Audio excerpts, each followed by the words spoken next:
pause au menu durant 1 heure jusqu'à 13h. C'est l'ancien candidat à la présidentielle et une personnalité, vous savez, qui est partisane d'une sortie de la France de l'Union européenne. C'est ce qu'on appelle le Frexit, qui fait face aujourd'hui à une fronde interne de plusieurs cadres. On va en parler avec lui d'ailleurs. On va tenter aussi de mieux comprendre. Alors lui-même, il s'appelle François Asselineau. Je ne le présente même plus. C'est le patron de l'UPR. Vous le connaissez puisque c'est un habitué de la radio Beurre FM. Et puis François Asselineau, pour m'accompagner durant cette interview. Manu est en direct aussi sur le plateau. Bonjour Manu. Oui, bonjour Adil. Bonjour. Et on va accueillir également notre invité, le président de l'UPR, François Asselineau. Bonjour Monsieur le Président. Oui, bonjour. Bonjour et merci à Beurre FM de m'inviter. Eh bien, écoutez, merci à vous surtout d'avoir accepté notre invitation et merci également. Oui, en exclusivité, je précise, Adil. Oui. Oui. Alors pour commencer, on va parler effectivement de cet article du 21 avril dans le Figaro qui a révélé une tentative de putsch de la part d'une poignée de cadres de l'UPR sur fond d'allégations de harcèlement. Qu'est-ce qui vous est reproché exactement et quelles sont les conséquences pour le mouvement que vous avez fondé en 2007 ? Alors d'abord, merci de me recevoir. Excusez-moi d'avoir été obligé de reporter de 48 heures à cause d'un décès familial, ce qui permet d'ailleurs au passage de voir un petit peu ce que c'est que la vie, l'importance de la vie. J'en profite d'ailleurs pour transmettre mes condoléances à tous ceux qui ont perdu un proche au cours des semaines qui viennent de s'écouler. Un parti politique, vous savez, c'est souvent sujet à des tiraillements internes, à des crises. Dans aucun parti politique se passe sans qu'il y ait de temps en temps des crises de prise de pouvoir. Enfin, il n'y a que ça, regardez les autres partis politiques. Nous, on a déjà eu quelques crises auparavant.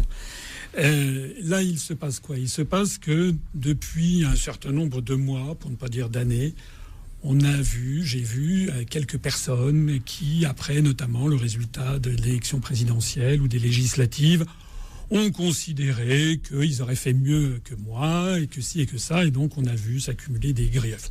Je ne dis pas que tout est parfait à l'UPR, bien entendu. Mais enfin, on a vu s'accumuler des griefs, y compris sur des sujets qui étaient les plus incontestables, des malmotivations, des motifs de réussite. Voilà. Je rappelle que nous avons maintenant une chaîne UPR TV, qui est la chaîne la plus consultée de tous les partis politiques français, que nous avons des consultations sur notre site internet qui sont considérables, que nous avons progressé aux élections, même si effectivement ça n'est pas dans la mesure de... À la hauteur de vos espérances. Et il faut dire aussi que nous souffrons d'un blacklisting sur la plupart des grands médias du pays. Pas sur Beurre FM en tous les cas. En attendant, aux dernières élections municipales, où on s'est présenté dans 22 villes, nous avons quand même dépassé 10% dans 2 villes, ce qui n'a été souligné par absolument aucun média. Et nous avons dépassé 2% dans 7 villes, ce qui montre que nous sommes sur une progression. Alors, il y a, depuis quelque temps, une volonté d'un certain nombre de cadres de dire moi, j'aimerais bien être à la place. Voilà. Alors, on a vu se multiplier des campagnes. Et au cours des dernières semaines, notamment, on m'a attaqué sur la prise de position que j'avais prise sur l'hydroxychloroquine, certains. On aura peut-être l'occasion d'y revenir ultérieurement, alors que la prise de position que j'avais prise était, me semble-t-il, tout à fait pondérée, nuancée et justifiée. Et puis, on a vu effectivement une attaque venant d'un certain nombre de membres du Bureau national. Le Bureau national, c'est quoi ? Ce sont des gens qui étaient sur la liste que j'avais présentée au dernier congrès, et qui n'ont pas d'assises. Ils ont été élus avec vous sur votre proposition. Ils ont été élus avec moi sur ma proposition. Donc ce n'est en aucun cas un parlement. Ce n'est en aucun cas des gens qui ont le pouvoir de me démettre. C'est comme si vous aviez des ministres du gouvernement actuel qui demandaient la démission du président de la République. Bon, ça serait complètement incongru. Donc, d'ailleurs, la meilleure preuve qu'ils n'en ont pas le pouvoir, c'est qu'il ne se passe rien, justement. Alors, ils ont lancé toute une série d'attaques. Alors, il ne se passe rien, mais simplement, ils vont ces membres du bureau qui, on va dire les sécessionnistes, vous ont envoyé une convocation, selon leurs termes, pour vous expliquer par rapport aux choses par rapport aux choses aux faits présumés qu'ils vous reprochent. Cette convocation est tombée au moment où vous avez appris un décès dans votre famille, et du coup, cette convocation a été reportée, selon eux, à aujourd'hui, au 30. Alors, est-ce que vous répondrez à cette convocation? Mais ils n'ont pas de pouvoir de convocation. Non, mais c'est une question. Mais, écoutez, c'est des choses d'une extrême violence. Ce sont des choses d'une extrême violence. Ils ont lancé une lettre en me sommant de démissionner, en soulignant quelques points. En disant que votre démission était inéluctable compte tenu des faits qui vous alléguaient. Alors que personne ne m'avait entendu. Prétendu harcèlement, je signale qu'il n'y a aucun dépôt de plainte au pénal, il n'y a aucun dépôt de plainte, et il n'y a même pas de recours prud'homal. Donc il n'y a rien. Il n'y a rien. François, de quoi parle-t-on ? Pardonnez-moi, vous dites, vous l'avez dit, hein, vous parlez d'accusation de harcèlement. Vous dénoncez quoi précisément ? J'entends pas bien. Nadir Farkhan, vous demandez ce que vous dénoncez précisément. Mais moi, ce que je dis, c'est que on a affaire à une tentative de putsch. Là, on a affaire à des gens qui utilisent. J'ai eu l'occasion de faire une vidéo où je montrais que les conjurés, si l'on peut dire, ont fait, je ne sais plus, je crois que j'avais listé 9 ou 10 griefs, c'était illégal, contraire au statut, etc. Donc, en fait, ils sont dans la totale illégalité ou irrégularité.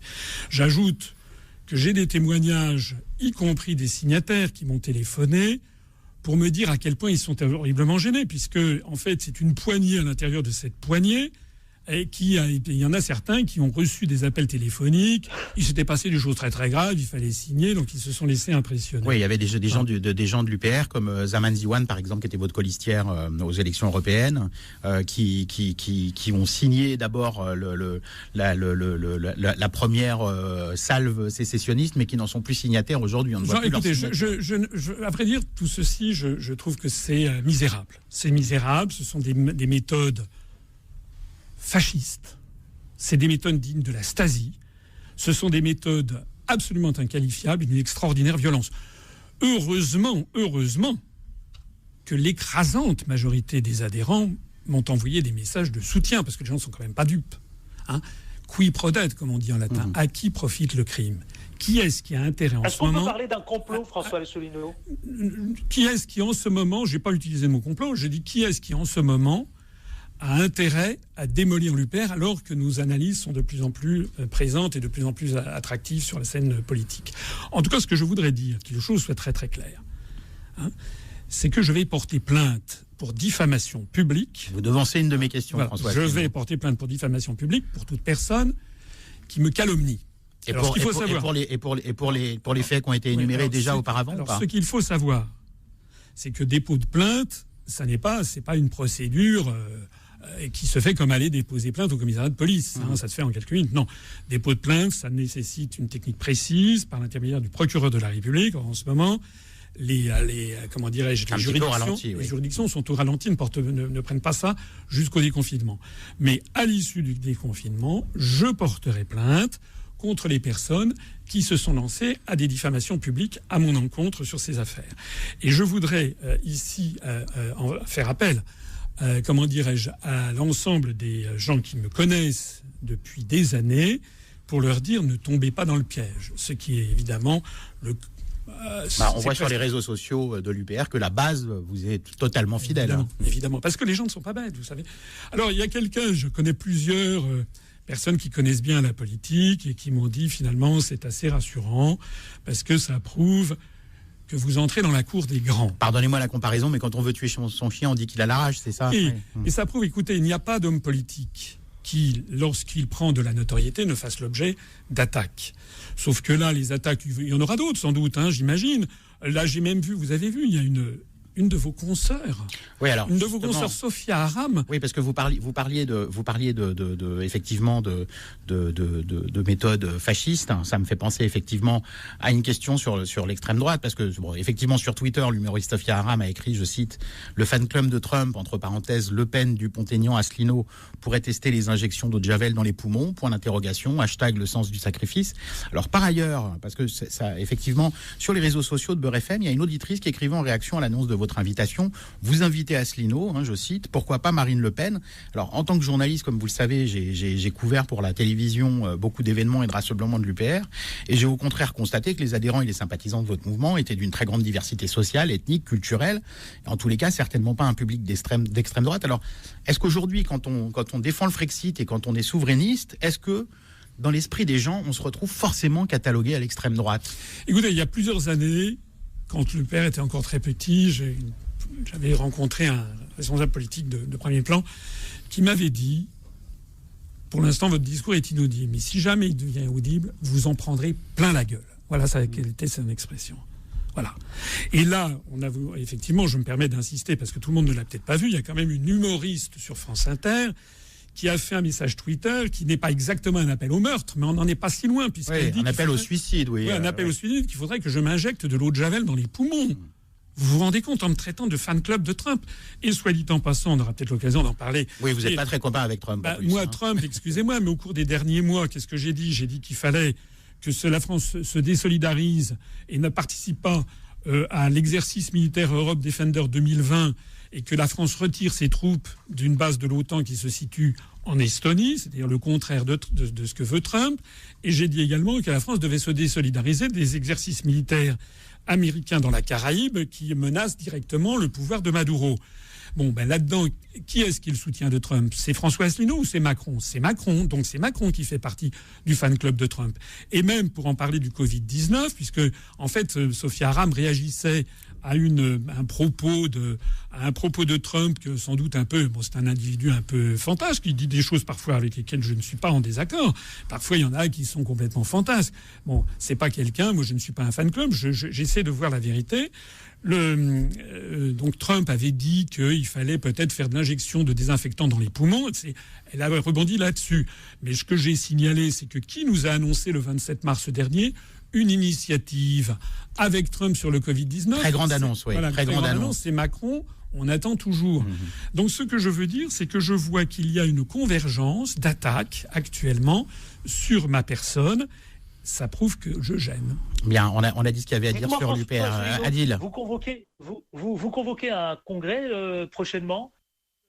Face à une situation comme ça, moi, ce que je veux surtout, c'est évidemment sauver le mouvement, parce qu'il y en a, vous savez à quoi ça me fait penser. Ça fait penser au jugement de Salomon, vous savez, entre deux femmes qui se disputent le bébé, quoi. Voilà. Et puis il y a Salomon qui dit, je vais couper le bébé en deux. Et donc la fausse mère dit d'accord. Et puis la vraie mère dit non, il faut, je préfère donner parce qu'elle veut sauver son bébé. Moi, ce que je veux, c'est d'abord sauver l'UPR. Donc sauver l'UPR, je me suis dit, face à une affaire comme ça, il faut trancher. Et il faut trancher comment? On est le parti pour la souveraineté. Donc oui, la souveraineté. D'ailleurs, les sécessionnistes de l'UPR, les cadres qui ont fait cette tentative de putsch, d'ailleurs, disent mais non, mais quel congrès? Voilà. Il n'y a pas besoin de congrès. Voilà. D'ailleurs, le président n'a pas à convoquer le congrès. Voilà. C'est-à-dire qu'il nie l'évidence, il nie les statuts. Je signale qu'il représente 0,1% de nos adhérents. Or, ce sont les adhérents qui élisent le président. Ce ne sont pas 0,1% de personnes qui ont été élues parce que je les avais mentionnés, mis sur ma liste. Donc j'ai convoqué un congrès, comme j'en ai tout à fait le pouvoir. Je vois qu'il y en a encore qui trouvent moyen de protester et qui trouvent que je n'ai pas à consulter les adhérents, qui trouvent que ça devrait encore être reporté de plusieurs mois. Non, il faut trancher ça maintenant au plus vite. Je pense que c'est la sagesse. Mais vous savez. Et le congrès doit se tenir quand précisément? Eh bien, le plus tôt possible selon les statuts. De toute façon, il devait se tenir cette année.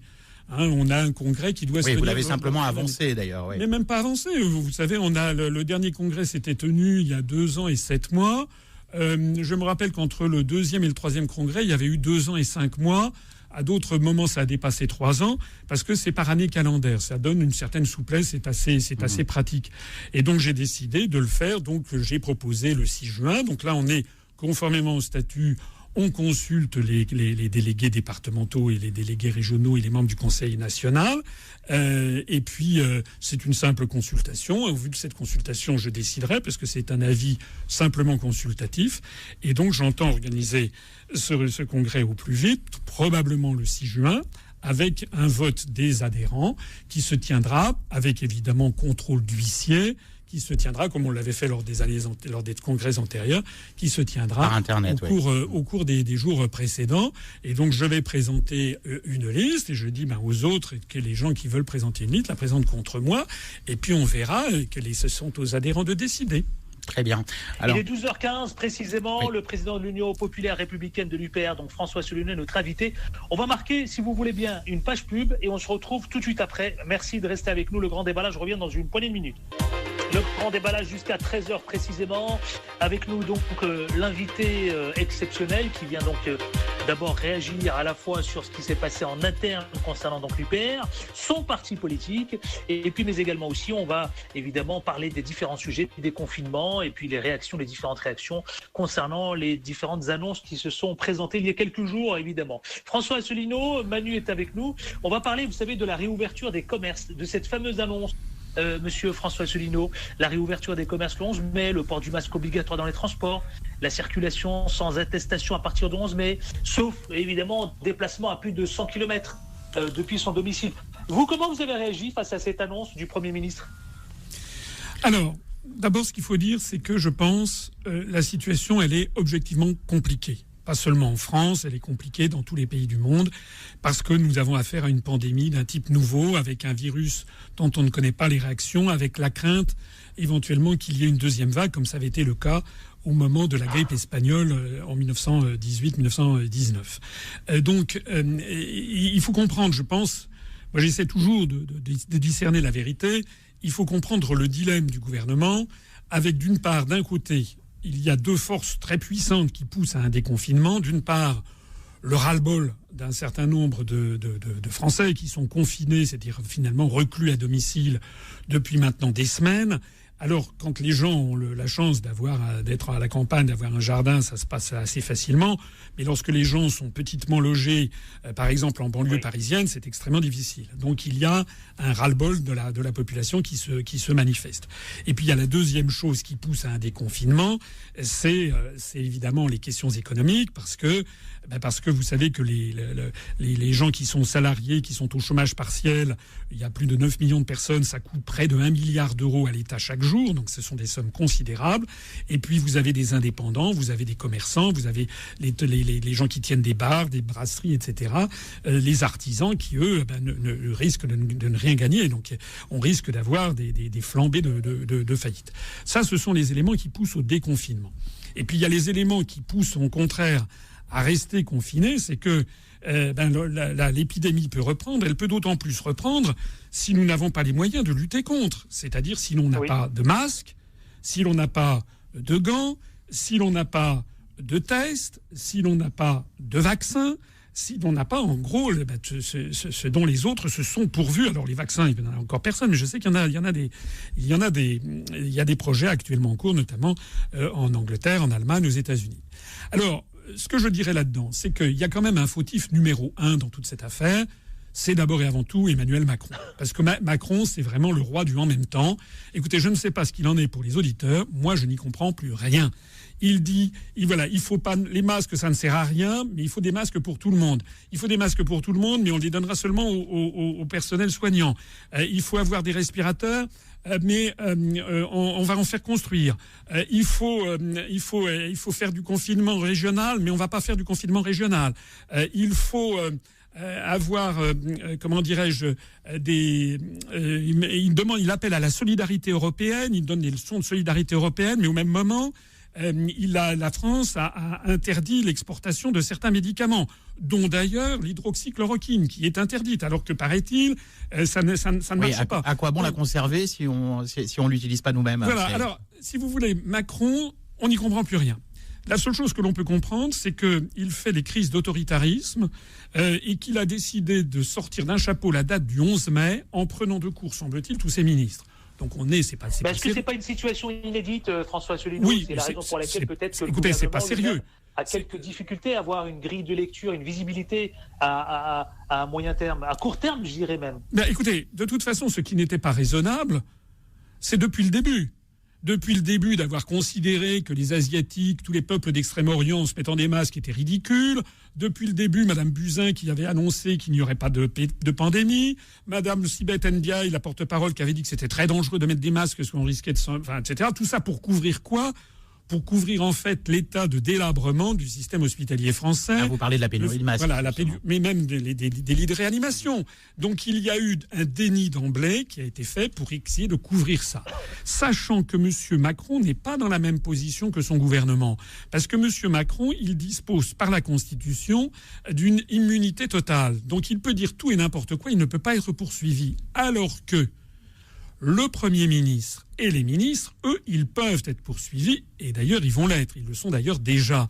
Et donc, vous savez que le sentiment que donne M. Édouard Philippe, j'ai vu sa conférence de presse il y a quelques jours, qui était extrêmement longue, on voit qu'il essaie de bien faire, on voit surtout qu'il essaie de poser des jalons pour, lorsqu'il y aura un procès, et montrer qu'il a essayé de faire ce qu'il pouvait.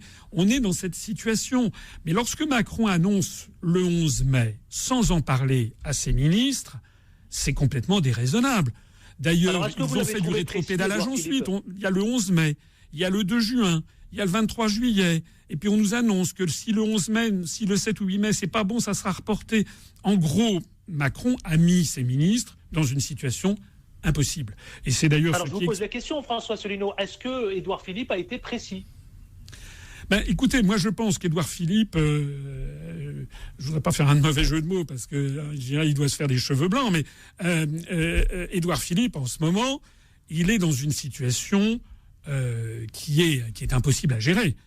On fait état, la presse fait état. On peut parler de fusible en parlant d'Édouard Philippe. La presse fait état d'un conflit entre Matignon et l'Élysée.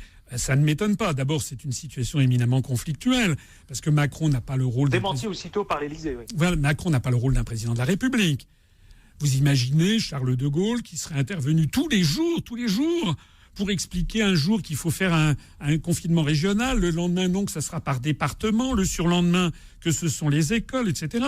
Mais il y a des prises de position qui sont, à mon avis, très, très déraisonnables. Oui, Emmanuel Macron, on a laissé la tâche au niveau des annonces maintenant à Édouard Philippe. Oui, mais il se retrouve ensuite confronté à la réalité des problèmes. L'ouverture des écoles. Vous savez qu'il y a... Je crois que c'est Olivier Véran, le ministre de la Santé, qui a parlé la réouverture des écoles contre l'avis du comité scientifique. Contre l'avis du comité scientifique, contre ce qui se passe en Italie. Et Olivier Véran a signalé qu'il y a une quinzaine d'enfants qui développent en ce moment une maladie qui s'appelle la maladie de Kawasaki, et qui a été découverte il y a un certain nombre d'années par un professeur japonais qui s'appelait M. Kawasaki. Et qui serait une mutation du Covid. Et qui pourrait avoir en tout cas une relation. Donc ça n'est pas déraisonnable. Ça n'est pas raisonnable comment dirais-je, d'ouvrir les écoles aussi rapidement. Et j'ai vu même que Mme Muriel Pénicaud, si j'ai bien compris, elle envisage de retirer le bénéfice du chômage partiel aux parents qui refuseraient d'envoyer leurs enfants à l'école si l'école rouvre. C'est-à-dire que je croyais que c'était facultatif. Macron a dit que c'était facultatif, mais c'est un facultatif obligatoire. Donc toute cette cacophonie, cette incohérence, en fait, ça montre qu'il n'y a plus de pilotes dans l'avion, et depuis longtemps, puisque l'affaire, par exemple, des masques, il va falloir va partir à la recherche de cette histoire. J'ai soulevé un lièvre, mais qui n'a pas été beaucoup repris, que personne n'a repris. C'est que pourquoi est-ce que Xavier Bertrand, est-ce que Marisol Touraine nous ont annoncé qu'en 2016-2017, il y avait encore plus de 700 millions de masques?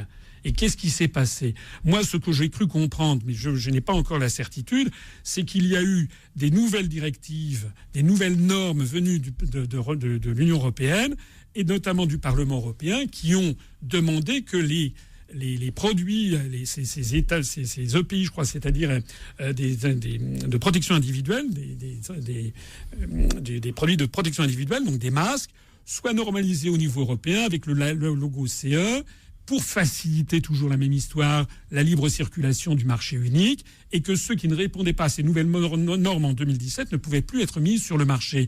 Donc moi je pense, personne n'en a beaucoup parlé, mais je pense que l'une des raisons pour lesquelles on s'est complètement défait du stock de masques en France, comme d'ailleurs ça a été le cas en Belgique, c'est justement sur l'effet de ces contraintes européennes. J'espère d'ailleurs qu'on va reparler des contraintes européennes, parce qu'il y a beaucoup à dire sur les questions de l'euro et sur les questions économiques. Juste avant, François Asselineau, comment vous qualifiez cette gestion de crise, justement, même si on l'aura compris en un mot? Un désastre. Oui, vous êtes catégorique là-dessus. Est-ce qu'il n'y a pas des choses que le gouvernement a, des initiatives positives du gouvernement selon vous? Si vous voulez, à partir du mois de mars, je pense que Édouard Philippe et Olivier Véran, ils ont essayé de faire ce qu'ils pouvaient.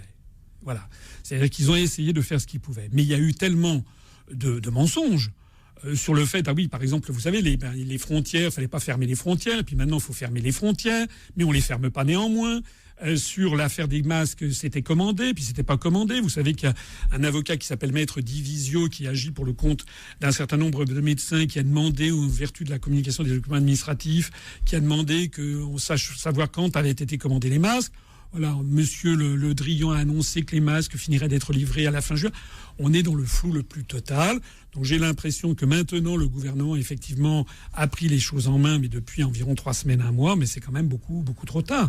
Et puis il suffit de comparer avec ce qui se passe dans certains pays alentours. Il faut noter d'ailleurs qu'au sein de l'Union européenne, ce sont les pays qui sont les plus victimes des contraintes budgétaires, l'Espagne, l'Italie, la France, qui ont affiché le plus de décès. Alors c'est pas uniquement vrai. La Grèce s'était renfermée très vite, parce que force est de constater aussi que ceux qui ont fermé les frontières le plus rapidement possible, quand même ont été moins. Une courbe qui s'est aplatie plus vite.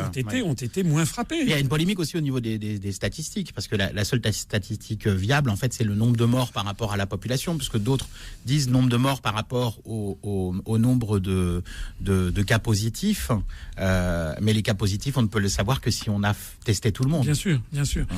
Mais ce qui est certain, en tout cas, c'est que, par exemple, en Allemagne, il y a beaucoup plus de lits de réanimation qu'en France. Et en France, il s'est passé des scènes cruelles sur lesquelles, d'ailleurs, les Français reviendront forcément, une fois que l'épidémie sera passée. C'est qu'il y a quand même des personnes de plus de 70 ou de plus de 75 ans qui n'ont pas été soignées et qui, en fait, n'ont eu que des soins palliatifs jusqu'au décès parce qu'en fait, il n'y avait plus assez de moyens. Oui, et faute de respirateurs, d'ailleurs, il y a eu 10 000, le gouvernement a annoncé l'arrivée de 10 000 respirateurs, mais on a appris après coup que sur ces 10 000 respirateurs, il y en avait 8 500 qui étaient quasi inutilisables pour faire pour les patients atteints du Covid. Qu'est-ce que vous pensez de cette... Je ne connaissais pas cette statistique, si vous voulez. Ce qui est sûr, c'est qu'il y aura beaucoup de ménage à faire.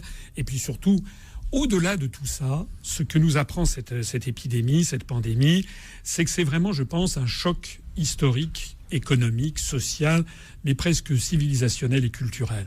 Parce que ça veut dire que d'un seul coup, les gens se rendent compte que dans la vie, il n'y a pas que le profit maximal. Il n'y a pas que la privatisation généralisée. Il n'y a pas que le fait d'aller faire tout fabriquer à l'autre bout du monde. Quand on pense que les stocks de masques ont été détruits en France, les gens ont dit oui, mais de toute façon, on pourra s'en procurer. S'en procurer chez Il aurait fallu les garder par précaution, selon vous ? Écoutez, moi, j'ai été, au moment de la présidentielle, j'ai été le seul candidat qui avait insisté sur quelque chose que doit avoir en tête un chef d'État, c'est-à-dire les principes fondamentaux d'autosuffisance dans les matières stratégiques. Un chef d'État ne doit pas penser à la prochaine élection, ne doit pas penser à plaire à tel ou tel propriétaire de grands médias pour se faire élire. Il doit penser à la prochaine génération. Et gouverner, c'est prévoir. Gouverner, c'est prévoir. Et c'est notamment prévoir ce qu'il peut y avoir de pire. Or, je l'avais dit pendant la présidentielle. Qui nous assure que demain, il n'y aura jamais une révolution en Chine ou bien un blocage du détroit de Malacca ou du détroit de la Sonde par lequel transitent les porte-conteneurs qui nous livrent tous les matériels qui sont fabriqués en Chine ou en Asie du Sud-Est. Ça veut dire quoi ? Ça veut dire qu'il devrait y avoir un principe fondamental qui est le principe d'autosuffisance alimentaire. C'est-à-dire que la France puisse produire pour sa propre population ce dont elle a besoin pour manger. Ce qui est la moindre des choses quand on s'appelle la France et que l'on a l'une des terres les plus productives du monde. Autosuffisance vestimentaire. Actuellement, il y a tellement de vêtements qui sont fabriqués à l'autre bout de la planète, y compris, je crois d'ailleurs, des uniformes de la police ou de l'armée, ça n'est pas raisonnable. Autosuffisance sanitaire et médicale. il doit y avoir en France la capacité d'avoir ses propres médicaments. Et puis autosuffisance militaire, c'est-à-dire que la France doit pouvoir produire par elle-même un certain nombre de matériel militaire sans dépendre d'autrui. Quand je disais ça, ça tombait en général dans un silence de cathédrale, un silence pesant, et personne ne répondait. Maintenant, je vois que ce sont les plus hautes autorités de l'État qui disent les premiers: il faut rapatrier en France les médicaments. On est allé supplier, je crois, l'Inde de nous passer des génériques. Ça n'est pas raisonnable. Et c'est d'ailleurs la raison pour laquelle maintenant on en est à interdire l'exportation de certains médicaments. D'autres sujets, François Asselineau, qu'on doit absolument aborder avec vous avant de marquer une page pub. Vous avez fait référence tout à l'heure à l'Asie et plus précisément à la Chine. Que faut-il penser, vous savez, de ce sentiment anti-chinois aujourd'hui qui règne dans notre pays ? Alors, vous savez que personnellement... Parce que vous connaissez la Chine. Oui, je connais assez bien la Chine. J'y suis allé de nombreuses fois. Je suis toujours un peu embarrassé parce que j'ai horreur des boucs émissaires. Voilà. Ça, c'est quelque chose... notre mouvement est un mouvement qui refuse tout racisme, toute xénophobie. Je l'ai suffisamment montré. Et donc, je vois qu'il y a actuellement une espèce, comme diraient les Américains, de China bashing, qui suscite des réactions que je ne peux pas approuver. Pour autant, je ne vais pas non plus dire que nous savons tout ce qui s'est passé en Chine. Il y a ce mystère sur notamment le laboratoire P4 de Wuhan, où vous savez d'ailleurs que la France a mis de l'argent. Ouais, c'est un partenariat avec la France. Un partenariat. Oui. Le Premier ministre de l'époque, en 2017, M. Cazeneuve, était allé inaugurer une partie de ce laboratoire où l'on travaille sur justement des virus. C'est quand même assez incroyable. Et moi, j'aimerais savoir, je crois que les Français versent 1 million d'euros par an au titre de cette coopération médicale. Je n'arrive pas à comprendre comment se fait-il que la France, qui était quand même par le biais de sa prise de participation dans ce laboratoire, dans la ville épicentre de Wuhan, n'ait pas été la première à avoir le maximum d'informations. Oui, est-ce que, voilà. cela dit, ce laboratoire... Alors, pardonnez-moi, Manu et François Asselineau, je suis contraint de lancer la pub, il est 12h35 précisément, sinon on va se lancer toute seule. Donc on marque une page pub et on se retrouve tout de suite après et on viendra et on vous reposera la question, François Asselineau. À tout pour m'accompagner, donc Manuel Mariani, on était donc, vous posez la question, de vous interrompre donc, et de retrouver la page pub, François Asselineau, concernant le laboratoire à Wuhan, en Asie, donc en Chine précisément, le P4, et vous apprêtiez à nous répondre. Alors, est-ce que un peu, j'ai envie de vous poser la question de façon claire, François Asselineau, est-ce que un peu comme Donald Trump, vous dites que la Chine est responsable avec son laboratoire et ce coronavirus ? Alors, moi, je ne dis pas ça parce que j'aime bien parler de ce que je sais. Je ne sais pas. Je ne sais pas exactement ce qui s'est passé. En revanche, ce que je sais, c'est que les Français, les contribuables versent 1 million d'euros chaque année dans le cadre d'une coopération scientifique et médicale avec la Chine, justement dans ce laboratoire P4. Et donc, j'estime que les Français devraient savoir ce qui s'y passe. Ça, c'est la première chose. De façon plus générale, d'ailleurs, je dirais qu'il devrait y avoir une réflexion au niveau mondial sur ce qui se passe dans un certain nombre de laboratoires P3 et P4 où l'on fait des recherches sur des virus d'une très haute dangerosité. Parce que je me suis un petit peu renseigné. Oui, je me permets de vous interrompre 2 secondes. D'ailleurs, ce laboratoire à Wuhan, dans lequel la France a investi de l'argent et continue d'investir de l'argent, il est mitoyen d'un autre laboratoire, mais beaucoup moins sécuritaire.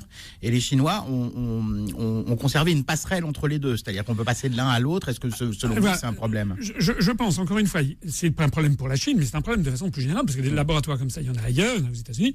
Je sais qu'il y avait des autorités morales, médicales, scientifiques, qui, depuis un certain nombre d'années, tirent la sonnette d'alarme en disant que ça n'est pas raisonnable de faire des travaux sur des virus à très haute dangerosité, avec éventuellement des manipulations génétiques. Je ne dis pas que c'est ce qui s'est passé là, je n'en sais rien. Je dis que l'expérience humaine fait qu'il n'y a jamais de protection de quelque chose à 100%.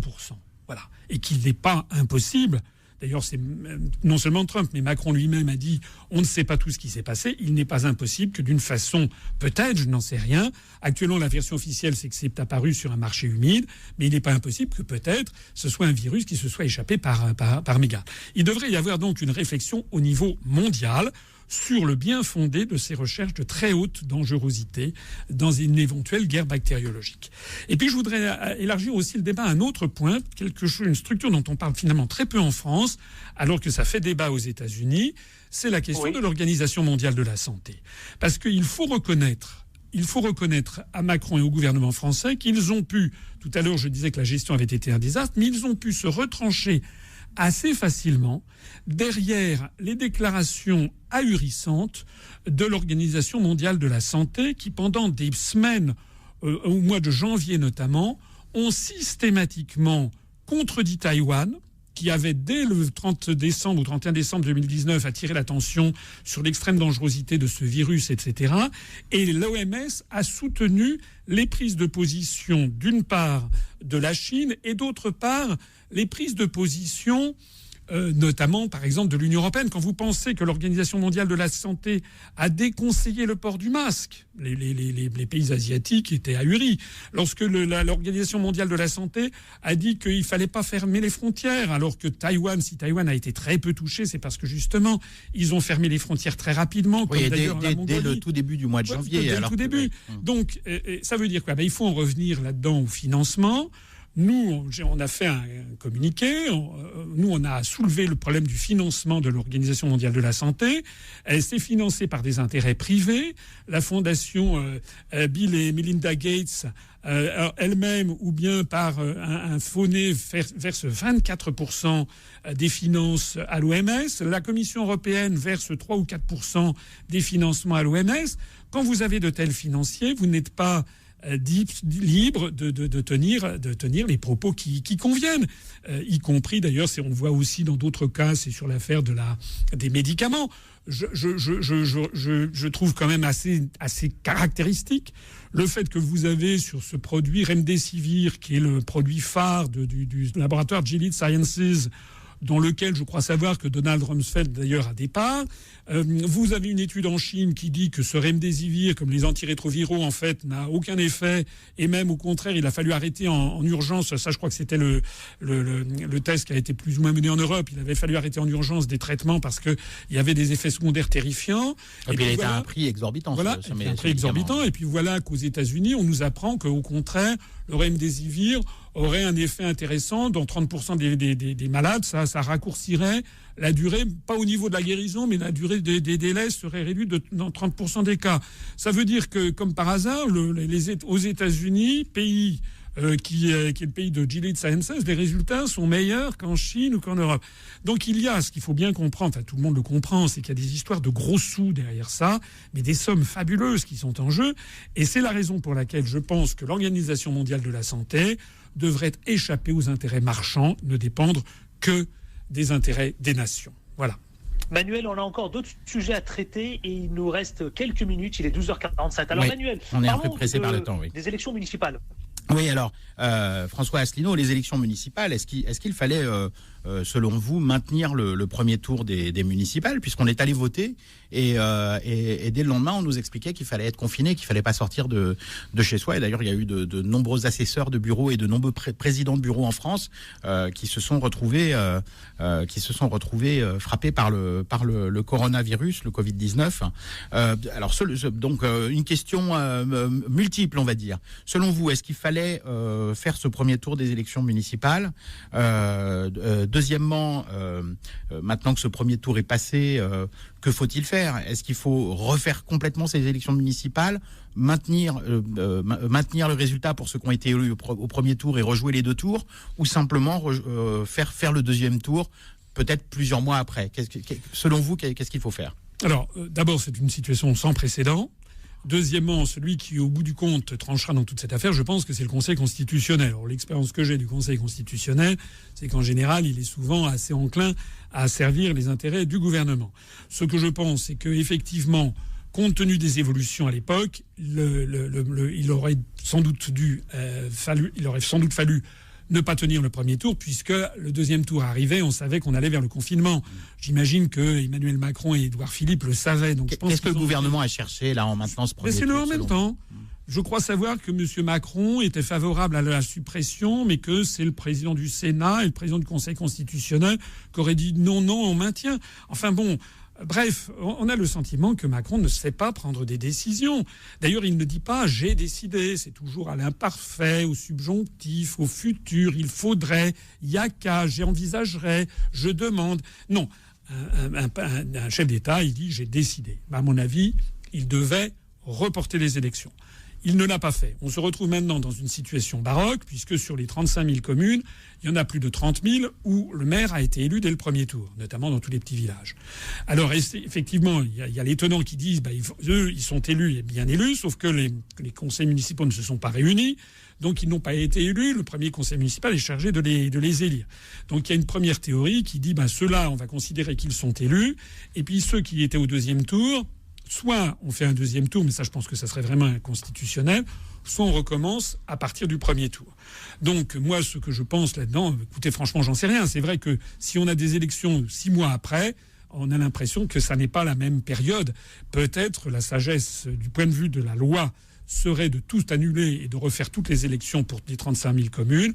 Du point de vue du côté pratique des choses, il faudra peut-être s'en tenir seulement aux communes qui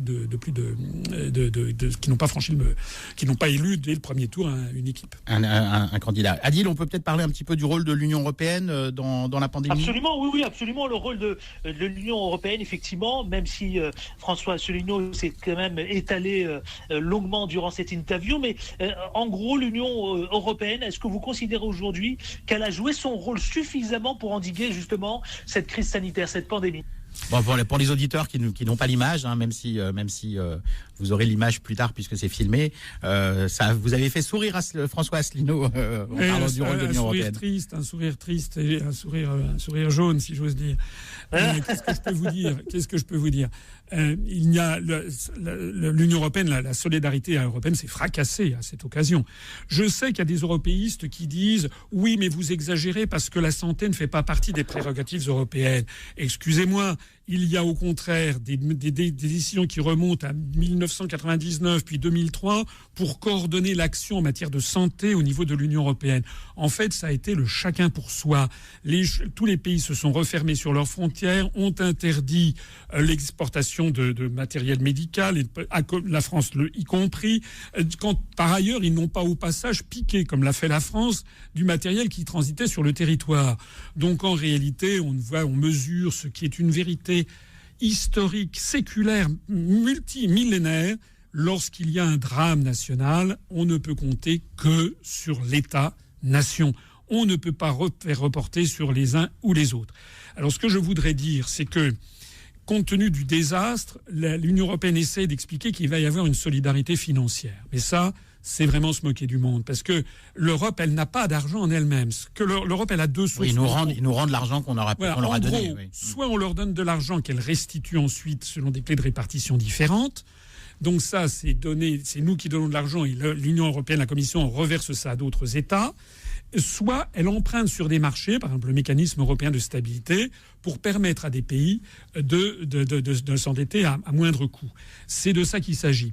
En réalité, s'il y avait une vraie solidarité européenne, ça voudrait dire qu'il y aurait une mutualisation des dettes, et ça voudrait dire, j'essaie d'être très clair pour les auditeurs, qu'au bout du compte, eh bien des pays comme l'Allemagne ou les Pays-Bas acceptent de verser 100, 150, 200 milliards d'euros à l'Italie ou à l'Espagne par solidarité européenne. Voilà. Eh bien, ça, comme le disent les Chinois, c'est dormir toute sa vie que de croire à ses rêves. Ça n'a pas lieu. Donc, les promesses mirobolantes de financement ne règlent rien. Et au contraire, l'euro est plus que jamais menacé d'explosion.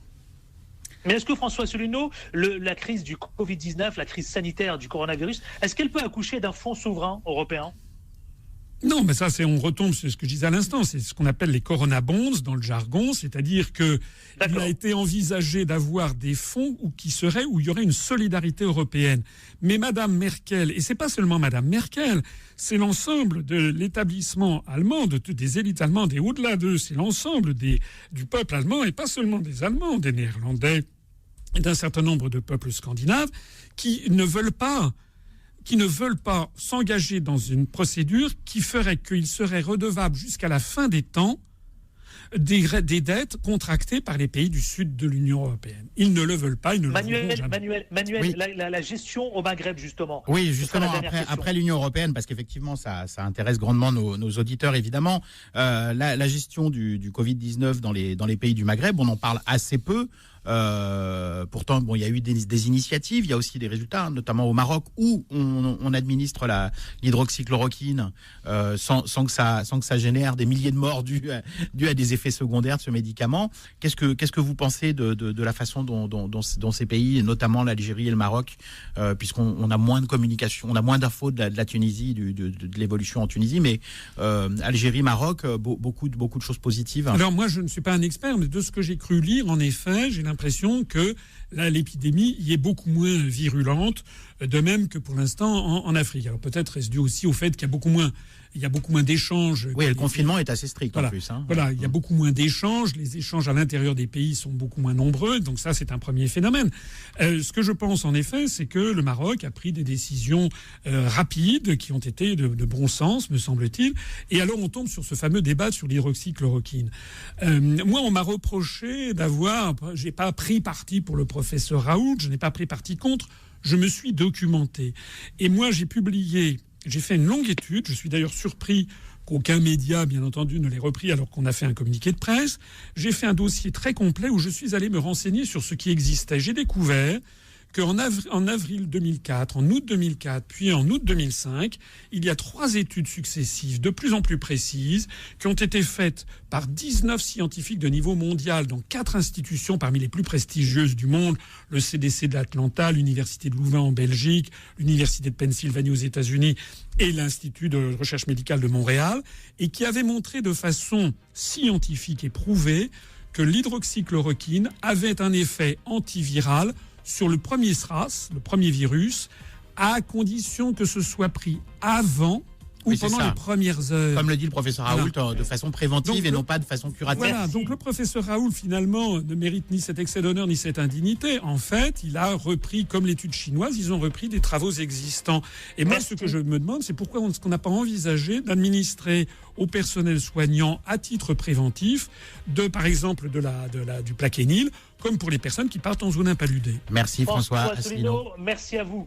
Merci à vous, François Asselineau, d'avoir accepté notre invitation. Merci, Manuel Mariani, aussi également. Merci, Adil. D'avoir été à mes côtés dans le grand déballage. À très bientôt, évidemment. On ne manquera pas de vous tenir au courant de ce fameux congrès qui se tient, François Asselineau, bientôt, prochainement. Merci à vous. Merci à nos auditeurs. À demain.